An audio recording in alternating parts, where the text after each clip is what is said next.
या देवी सर्वभूतेषु कूष्मांडा रूपेण संस्थितां नमस्तस्यै नमस्तस्यै नमस्तस्यै नमो नमः। जय माता दी। MH1 प्राइम की इस खास पेशकश में एक बार फिर आपका स्वागत है।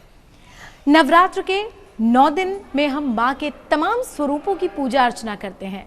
नवरात्र के 9 दिनों में हर स्वरूप में हम माँ से यही कामना करते हैं कि माँ अपने भक्तों पर कृपा करो, अपने भक्तों की खुशहाली को आगे बढ़ाने के लिए उनकी झोली भर दो। और माँ भी अपने भक्तों पर कृपा करती हैं। आज नवरात्र के चौथे दिन यानी माँ कूष्मांडा की आराधना करने से विद्या, बुद्धि, बल, यश और स्वास्थ्य की प्राप्ति होती है। तो चलिए आज हम माँ के चौथे स्वरूप यानी माँ कूष्मांडा की आराधना करें और हमारे जीवन में आ रही सभी अड़चनों से पार पा जाएं और माँ से कहें कि माँ हमारे जीवन में सदैव आपकी कृपा बनी रहे, ऐसा आशीर्वाद दीजिए। और इसी कड़ी में आज हम आपको लेकर चलेंगे गुरुग्राम के भुवनेश्वरी मंदिर में। तो आइए सब मिलकर बोलते हैं जय माता दी।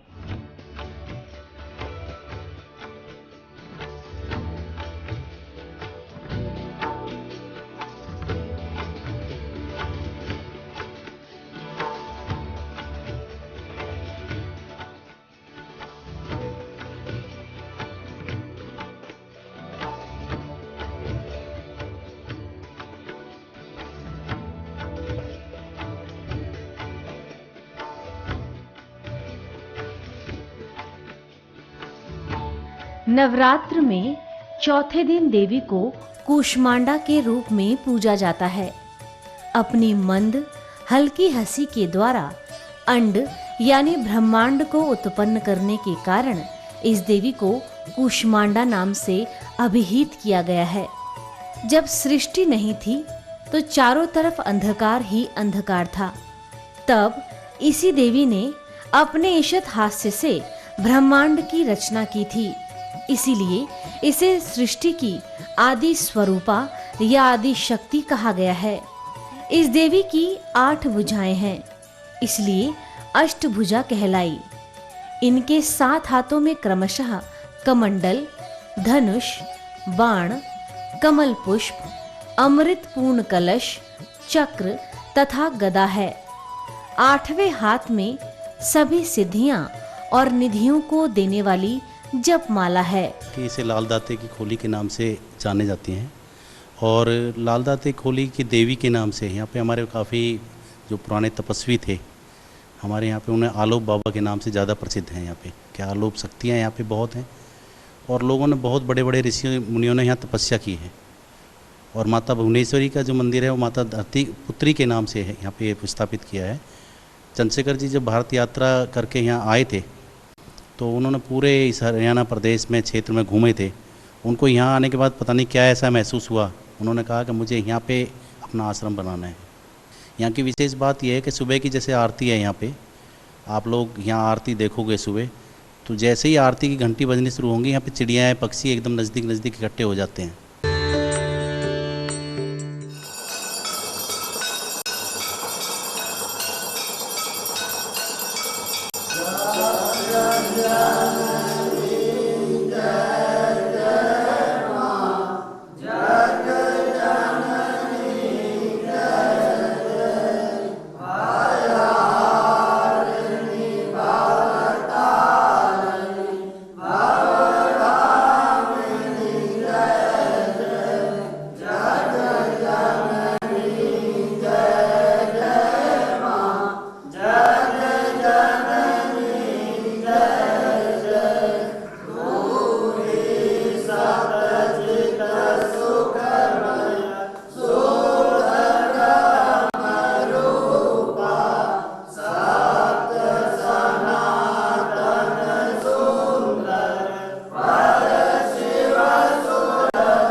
माँ दुर्गा की चौथी शक्ति माँ कूष्मांडा है। ब्रह्मांड को उत्पन्न करने के कारण इन्हें माँ कूष्मांडा कहा गया। माँ कूष्मांडा अपने भक्तों को सभी संकट, रोग, शोक का नाश करके आयु, यश, बुद्धि प्रदान करती हैं।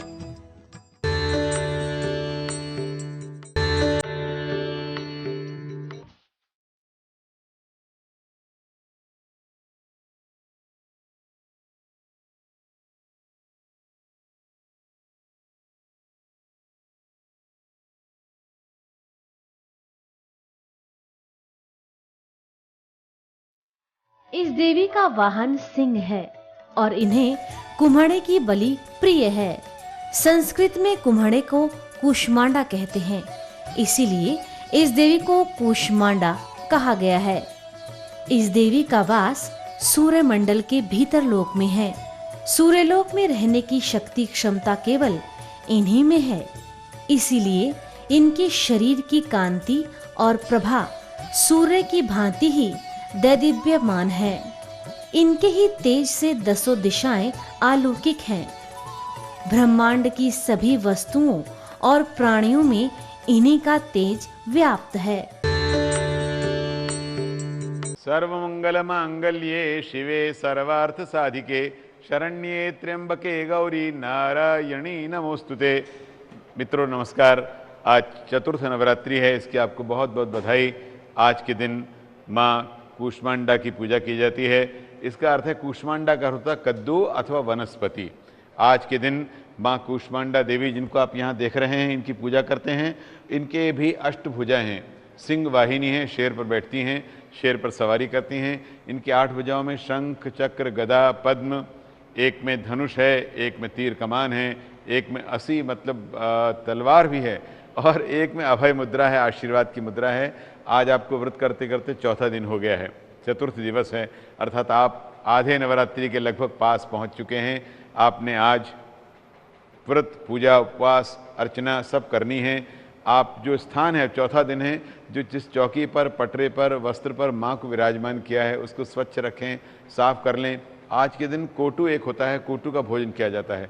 अगर आपने व्रत किया है या व्रत करते हैं, आप व्रत कर रहे हैं तो बहुत अच्छी बात है। व्रत करने में 2 प्रकार के व्रत होते हैं, एक तो बिल्कुल निराहार, लेकिन एक होता है कि हम जो फलाहार करें या एकाहार करें। तो जैसी जैसी आपकी परंपरा है, जैसी आपकी सामर्थ्य है, अगर आपने व्रत किया है, जैसे देखते हैं आप माँ अभय मुद्रा में है, प्रसन्न मुद्रा में है, चौथे दिन प्रसन्न मुद्रा में। अपने काम को नहीं रोकना है। ऐसा नहीं कि हम व्रत करें, उपवास करें, पूजा करें और काम न करें, कार्य अवश्य करें। इस दिन होता है कि अगर आपका स्वास्थ्य कमज़ोर है या किसी प्रकार की स्वास्थ्य की चिंता है तो माँ स्वास्थ्य को ठीक करने वाली हैं। जिनका स्वास्थ्य कमज़ोर हो, स्वास्थ्य में कोई समस्या हो, वो लोग भी अगर पूर्ण व्रत न कर सकते हैं तो थोड़ा नियम संयम करें। 1 घंटे। आज के दिन एक विशेष बात ये होती है, हमारे शास्त्रों में लिखा है मौनम, थोड़ी देर मौन रखें। असल में हम बोल बोल के अपनी शक्ति को क्षय कर देते हैं। चौथे दिन थोड़ा एक समय निर्धारित कर लें, 1 घंटा, आधा घंटा, 2 घंटा, 3 घंटा मौन रखें और पूजा करें। आज की पूजा में प्रातःकाल बैठ करके चंदन से पूजा करी जाती है। पीला वस्त्र, आज के आपके पास अगर पीला चंदन है, केसर है, तो पीले चंदन से, केसर से माँ की अर्चना करें। पीले वस्त्र पहने, बहनों के पास तो बहुत अच्छे अच्छे वस्त्र होते हैं, तो पीला वस्त्र धारण करें। भाई लोग भी पीला दुपट्टा रखें, पीला कोई वस्त्र जेब में रखें, तो किसी प्रकार की भी बीमारी पास नहीं आएगी। माँ की पूजा अर्चना करें। सायंकाल के समय बैठकर एक साथ माँ की पूजा करें, अर्चना आरती करें, माँ का प्रसाद लगाएं। आज कोटू का फलाहार कर सकते हैं। कोटू एक प्रकार का वनस्पति है, उसका जो अन्न होता है, कोटू का आटा होता है, उसकी पकौड़ी बना के, पूड़ी बना के उसका माँ को अर्पण करें प्रसाद। अगर कुछ भी नहीं कर सकते हो, व्यस्त हैं, कार्य में लगे हैं, बहुत भाग दौड़ में लगे हैं, तो माँ को कम से कम प्रणाम करें, अर्चना करें और माँ की ओम ऐं ह्रीं क्लीं चामुंडाय विच्चे, ओम दुर्गायै नमः, या जो मंत्र आपको, ओम माता नमः, इसमें कोई अर्थ वो नहीं है कि आप किस प्रकार का बड़ा मंत्र बोलिए, छोटा बोलिए। प्रणाम करिए, बड़ों को प्रणाम करिए।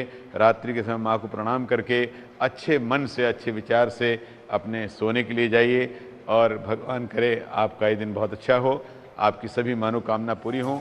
अवचल और पवित्र मन से नवरात्रि के चौथे दिन इस देवी की पूजा आराधना करनी चाहिए। इससे भक्तों के रोगों और शोकों का नाश होता है तथा उसे आयु, यश, बल और आरोग्य प्राप्त होता है।